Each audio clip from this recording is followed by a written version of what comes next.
حضرت علی رضی اللہ عنہ سے روایت ہے کہ جو شخص رزق کی تنگی کی وجہ سے پریشان رہتا ہو اور کہیں سے بھی امید نظر نہ آتی ہو تو ایسا شخص ہر روز صبح اور شام کو یہ کلمات طیبات 100 مرتبہ پڑھے۔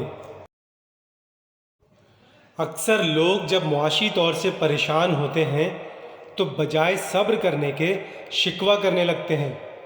اللہ پاک کسی کو بھی ہمیشہ ایک جیسی حالت میں نہیں رکھتا، مگر انسان اتنا بے صبر ہے کہ چند دنوں کی آزمائش برداشت نہیں کرتا، اور بجائے اس کے کہ اللہ پاک کے سامنے زیادہ روئے گڑ گڑائے، حرام حلال کی تمیز کیے بغیر ایسے کام بھی کر جاتا ہے جو اللہ پاک کی ناراضگی کا سبب بنتے ہیں۔ تو جو شخص یہ چاہتا ہو کہ اس پر سے رزق کی تنگی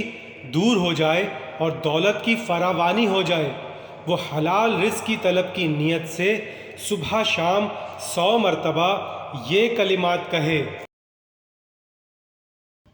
لا الہ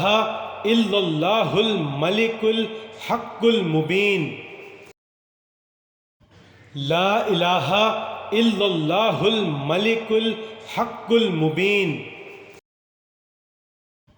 لا الہ الا اللہ الملک الحق المبین۔ انشاءاللہ چند ہی دنوں میں وہ شخص فقر و فاقہ سے نجات پائے گا، دولت کا دروازہ اس پر کھل جائے گا،